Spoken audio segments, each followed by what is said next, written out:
వెతలు తీరును కృపలు దొరుకును సాటి లేనిది యేసుని నామం యేసునామమే మధురం మదిలో తలచిన ధన్యం యేసునామమే మధురం. ప్రభువు నందు ప్రియమైన దేవుని బిడ్డలారా, నేటి వాక్య ధ్యానము కొరకు సహకారం ఇచ్చిన కుటుంబం ఏలూరు పతేబాద నివాసితులు doctor Pachigalla Avinash Manikumar, doctor Pachigalla Annie Preethi garu, వారి కుమారుడు ఆర్యన్ డానియల్ గారు, ఇందుపల్లి ప్రకాష్ కుమార్ గారు, సుదర్శిని గారు, వారి కుమార్తె యానీ ప్రీతి గారి యొక్క వివాహ వార్షికోత్సవం దినం సందర్భంగా సహకారాన్ని ఇచ్చారు. అవినాష్ గారికి, యానీ ప్రీతి గారికి వైవాహిక సంబంధమైన ఆశీర్వాదాలు 127, 28 సంకీర్తనలు వారి జీవితంలో నిండుగా నెరవేరాలని నేను ప్రార్థిస్తున్నాను. బిడ్డలిద్దరినీ దేవుడు కాపాడి సంరక్షించి కృపలో వర్ధిల్ల చేయాలని ప్రార్థిస్తున్నాను. ఎపిసోడ్ సహకారం ఇచ్చిన ప్రకాష్ కుమార్ గారికి, సుదర్శిని గారికి ధన్యవాదాలు. కుటుంబ సభ్యులు ఆదిమళ్ళ ప్రవీణ్ కుమార్ గారు, జస్సి సౌమి గారు, డాక్టర్ ఇందుపల్లి క్రిస్టినా కీర్తన గారికి ధన్యవాదాలు. ప్రార్థన చేద్దాం. మమ్మల్ని మిక్కిలిగా ప్రేమిస్తున్న తండ్రి, మీకు వందనాలు. మీ దాసుడు డాక్టర్ అవినాష్ గారిని, యానీ ప్రీతి గారిని క్రైస్తవ కుటుంబంగా మీరు కట్టారు. వారిని దీవించి కుమారుని ఇచ్చారు. వైవాహిక ఫలం ఈ 4 సంవత్సరాలు మీ బలమైన హస్తం కింద వీరిని భద్రం చేశారు. మీకు స్తోత్రాలు. బిడ్డలను ఆశీర్వదించండి. బహుదీర్ఘకాల వైవాహిక జీవితం, దీవెనకరమైన భవిష్యత్తు, నెమ్మదితో సమాధానముతో కూడిన దినములు బిడ్డలకు దయచేయము. ప్రసార సహకారం ఇచ్చినందుకు బిడ్డలను ఆశీర్వదించండి. నేటి వాక్య ధ్యానం ద్వారా మాతో మాట్లాడండి. యేసు నామమున ప్రార్థిస్తున్నాము తండ్రి, ఆమేన్. ప్రియమైన దేవుని బిడ్డలారా, పేతురు వ్రాసిన 2వ పత్రిక 3వ అధ్యాయము 14వ వచనము నుండి అధ్యాయము చివరి వరకు చదువుకొని ధ్యానము చేసుకొని కొన్ని ప్రాముఖ్యమైన విషయాలు చర్చించుకుందాము.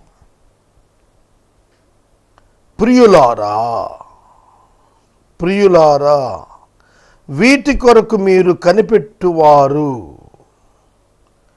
గనుక శాంతము గలవారై ప్రభువు దృష్టికి నిష్కళంకులుగాను నిందారహితులుగాను కనపడునట్లు జాగ్రత్త పడండి. ఈ ఒక్క వచనంలోని మధురమైనటువంటి భావన, ప్రియులారా, బిలౌడ్.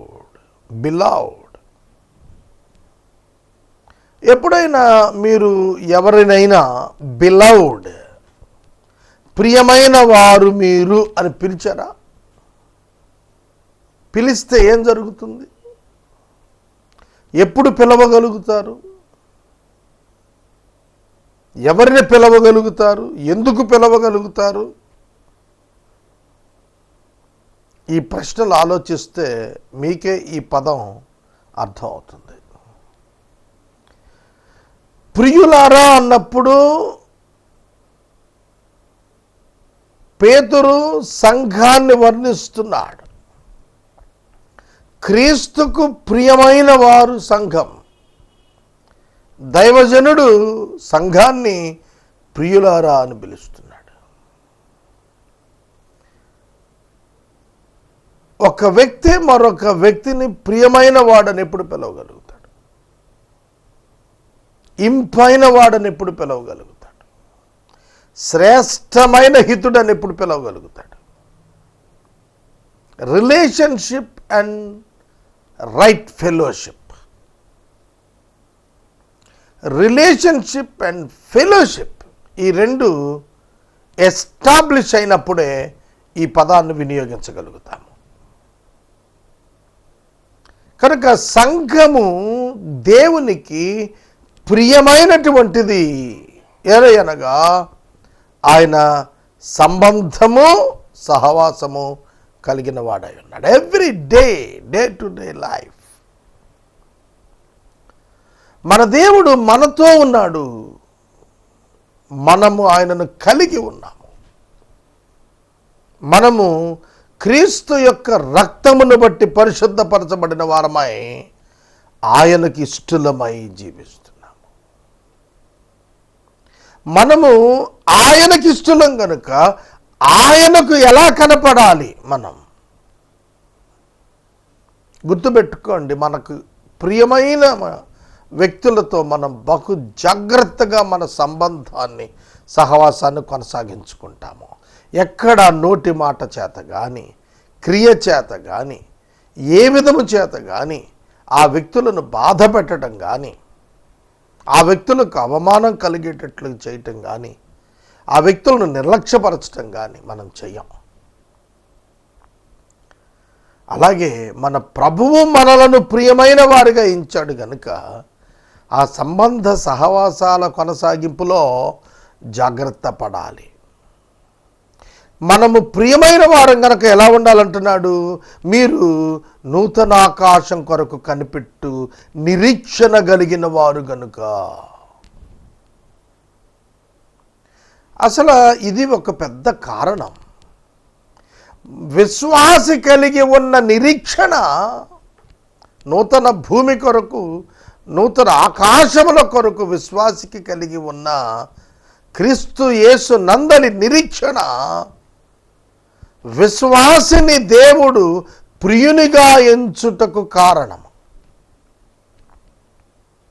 అర్థమవుతుందా? నేను లోక సంబంధిని కాను, లోకములో నివసిస్తున్నప్పటికీ నేను దేవునికి చెందిన వాడను, దేవుడు నా కొరకు అనుగ్రహించబోవు నూతన భూమికి చెందిన వాడను. కాబట్టి నేను ఈ లోక సంబంధిని కాను. ఈ లోకములోని నా జీవితం యాత్ర. ఎవరైతే ఆ అభిప్రాయంతో ఉంటారో వాళ్ళు దేవునికి ప్రియమైన వారు. కాబట్టి వారి లైఫ్ స్టైల్ ఎట్లా ఉండాలట? నిష్కళంకులుగా, నిందారహితులుగా ఉండాలి. వితౌట్ ఎనీ స్పాట్, ఏ విధమైనటువంటి కళంకం లేకుండా ఉండాలి. ఒక మచ్చ అయినా, ఒక మడత అయినా అంటాడు. అంటే కళంకము లేనిది, అంటే వంక పెట్టడానికి అవకాశము లేనటువంటిది. అర్థమవుతుందా? వంక పెట్టుటకు అవకాశము లేనిది, కళంకము లేనిది. ఇది పనికిరాదు, ఇందులో ఇది వ్యర్థమైనట్టుగా ఉంది, ఈ పర్సంటేజ్ సరిగా లేదు ఇంతగా అనేది లేకుండా కళంకము లేని నిష్కళంకమైనది. పరిశుద్ధాత్మ దేవుడు నిష్కళంకుడు. ఆయన మనలను నిష్కళంకులనుగా చేస్తాడు. అంటే ఎక్కడ చెడ్డ పేరు లేనిది.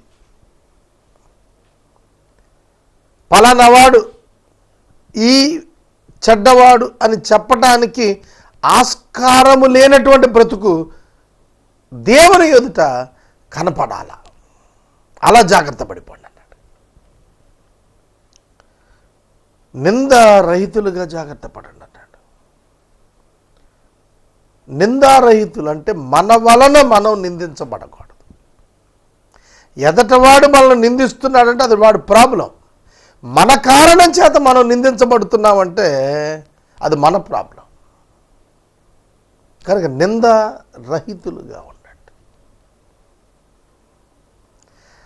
అలా కనపడండి, అలా జాగ్రత్త పడండి, అలా మిమ్మల్ని కనపరుచుకోండి దేవునికి. ఇది దేవునికి ఇష్టం. కనుక ఒక మనిషి, ఒక విశ్వాసి భూమి మీద ఏం నేర్చుకోవాలంటే, నేను దేవునికి కనపడాల. అలా అనే కంటే కూడా నేను దేవునికి కనబడుతున్నాను కనుక ఇలా ఉండాలా, ఇలా కనపడాల. ప్రతి భార్య భర్త కంటికి కనపడుతుంది, ప్రతిరోజు కనపడుతున్నప్పుడు ప్రత్యేకంగా దినదినం కనపడాలని అలంకరించుకుంటుంది. భార్య తన భర్తకు కనపడుట కొరకు ఎంత జాగ్రత్తగా భౌతికంగా అలంకరించుకుంటుందో, ఎటువంటి ఆభరణముల చేత అలంకరించుకుంటుందో, ఆధ్యాత్మిక వరుసన మనం గమనిస్తే మన ప్రభువైన యేసుక్రీస్తుకు అనుదినం మనం ఎలా కనపడాలట? నిందారహితులంగా, నిష్కళంకులముగా. 2 గొప్ప ఆభరణాలు, 2 గొప్ప అలంకారాలు. ఒక్కొక్క అలంకారము ఒక్కొక్క మనిషికి విలువను పెంచుతుంది. అలంకారాలు లేని సాదాసీదాగా ఉన్నప్పుడు మనుషులు గుర్తించరు. ఒక చక్కటి మంచి సూట్, బూట్, టై, చక్కటి కాస్ట్లీ రిస్ట్ వాచ్, మెడలో మంచి బంగారపు chain, beautiful hair cut, excellent goggles, diamond rings చేతులకు పెట్టుకొని, costliest handset, cell phone. Impression అదెట్లా కనబడుతుంది? ఏమీ లేకుండా చింపిరి జుట్టు, నూనె రాయిన జుట్టుతో, సరైన వస్త్రం లేక మలినంగా ఉన్నవాడు, అలంకారం లేనివాడు ఉన్నవాడు ఎలా కనపడతాడు? హుందాతనం. కనుక ఎవరికి ఎవరు విలువ ఇస్తారు? మనుషులు ఎవరిని సంస్కారవంతులుగా భావించుకుంటూ ఉంటారు, ఎవరిని అనుమతించగలుగుతారు? కాబట్టి మనిషి పైరూపం చూసి సెలెక్ట్ చేసుకుంటాడు, ప్రవర్తిస్తాడు. కానీ దేవుడు అంతరంగం చూస్తాడు. అంతరంగంలో కళంకం ఉండకూడదు, అంతరంగంలో నిందారహితంగా ఉండాలి. దేవుడు అంతరంగాన్ని చూస్తాడు. God looks at inner man, not at your outer man. మనుషులకు కనపడాలంటే నువ్వు ఘనంగా కనపడటానికి ఏర్పాట్లు చేసుకోవాలి.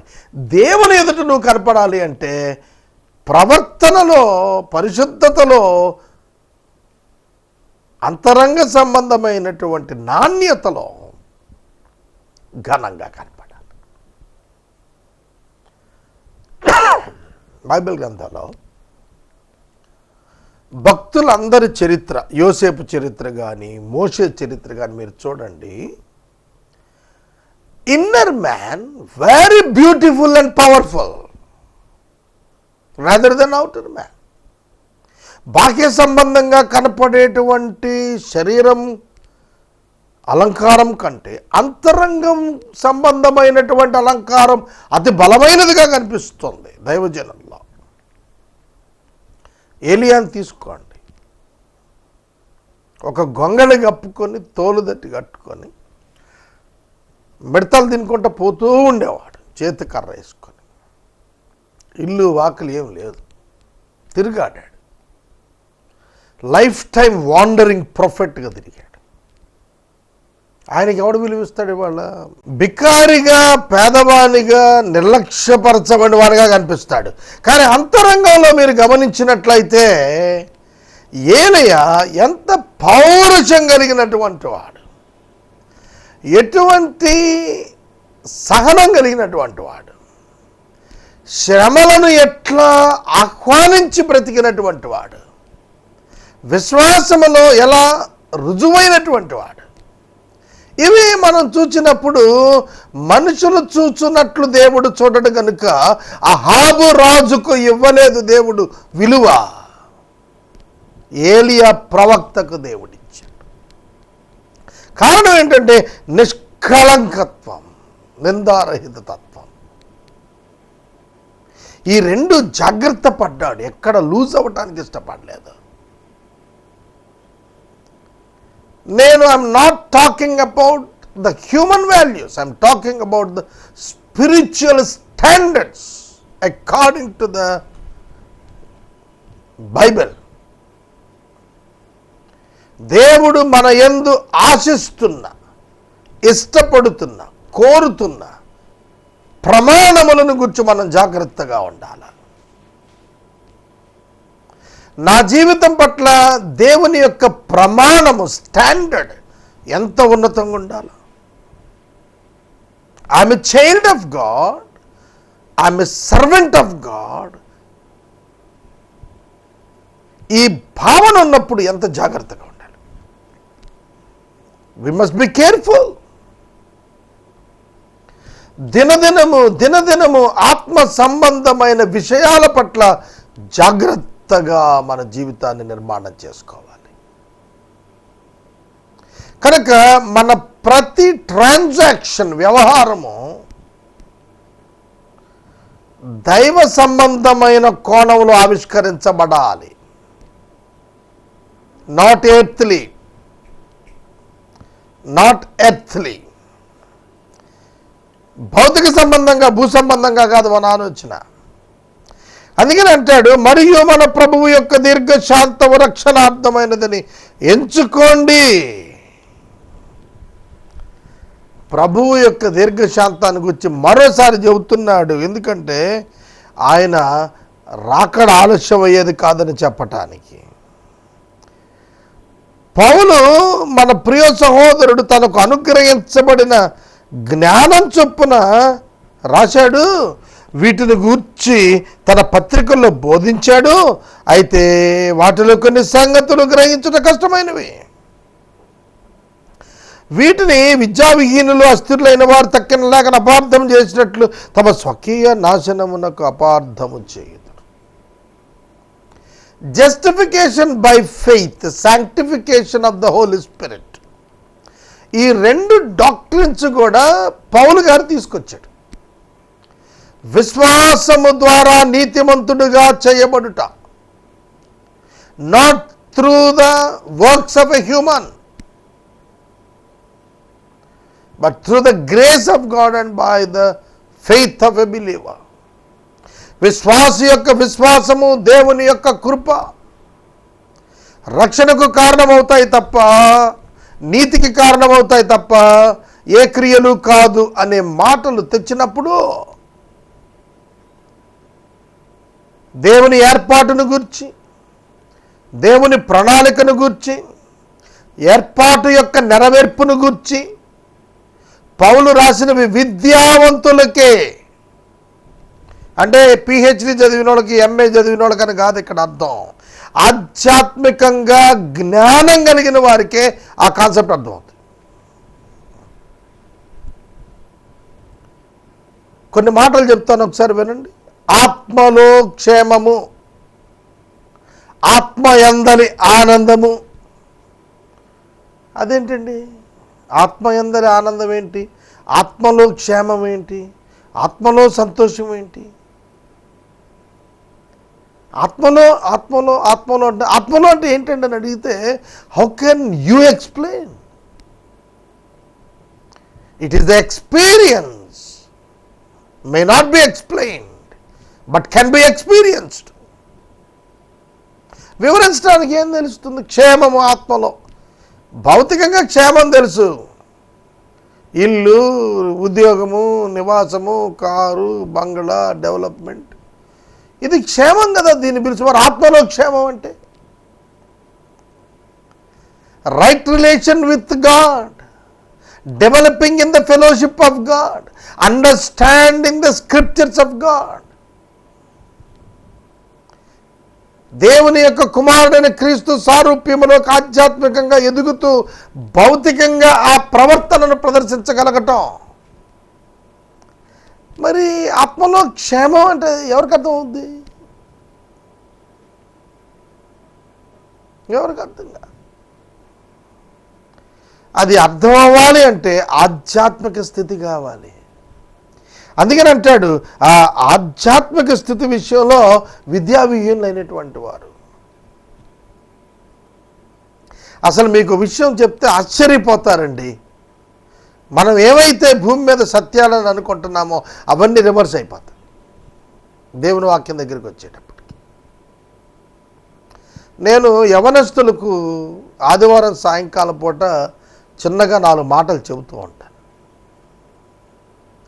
Every gain is only through the loss. It is the principle. అదేంటండి, లాస్ అయితే గెయిన్ ఉంటుందంటే ఏంటి? That is the God's principle. Every gain is through the loss. నష్టము నుండి కష్టము నుండి లాభమే. ఈ రెండు, శ్రమ సిరి, శ్రమ మేలు,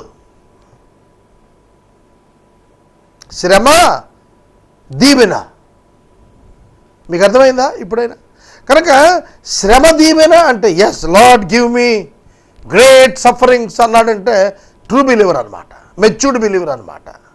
విద్యావంతుడైనటువంటి ఆధ్యాత్మికంగా విద్యావంతుడైనటువంటి విశ్వాసి అంటే ఏంటంటే lord provide me great troubles. దేవా బలమైన సమస్యలను పంపు. సెక్యులర్ వరల్డ్లో కూడా మీరు చూడండి, మహాత్మా గాంధీ ఒక పెద్ద సమస్య తీసుకున్నాడు, దాన్ని సాల్వ్ చేశాడు.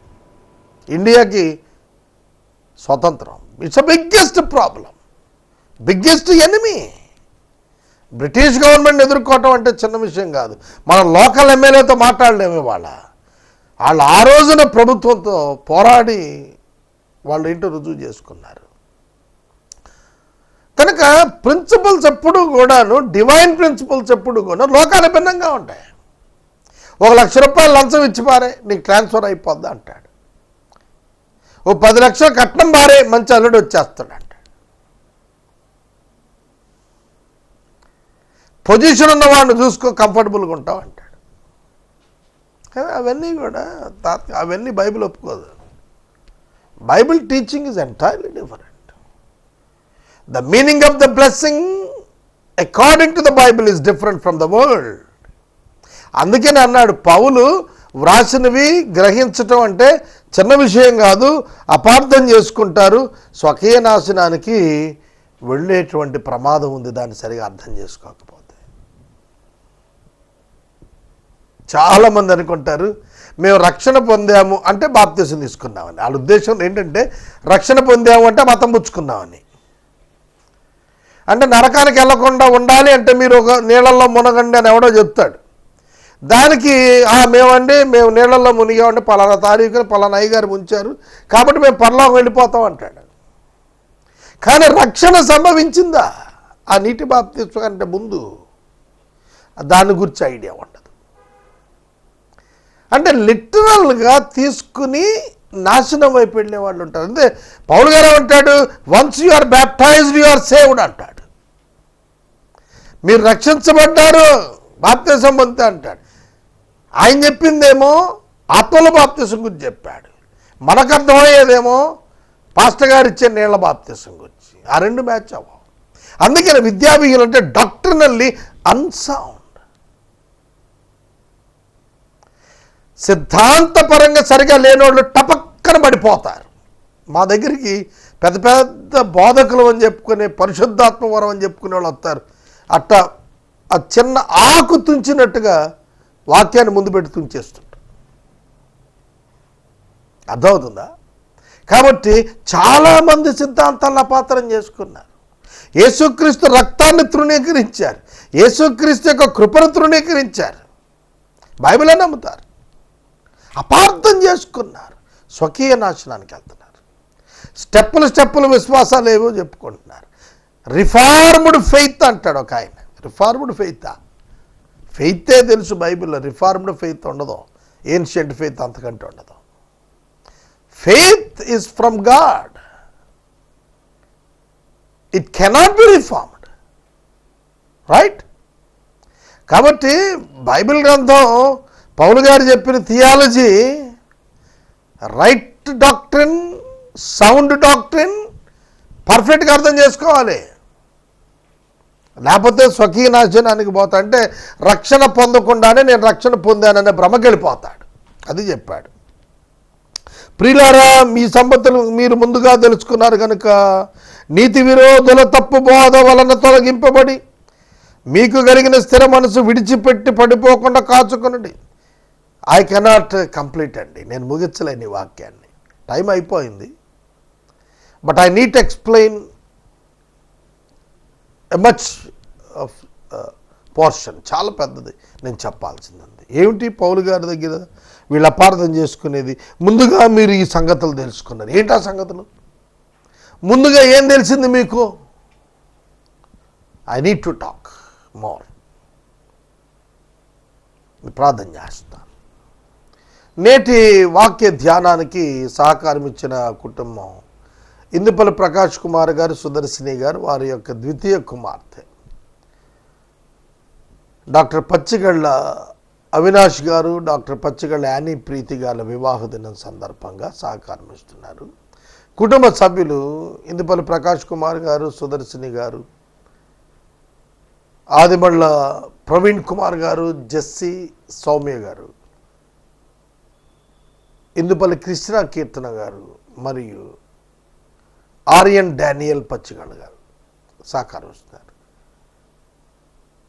పచ్చిగళ్ళ అవినాష్ మణికుమార్ గారికి, యానీ ప్రీతి డాక్టర్ గారికి ప్రత్యేకమైనటువంటి వివాహ దిన శుభాకాంక్షలు. ప్రభువు ఈ కుటుంబాన్ని ఆశీర్వదించునుగాక. ప్రార్థన. మమ్మల్ని మిక్కిలిగా ప్రేమిస్తున్న తండ్రి, వందనాలు, స్తోత్రాలు.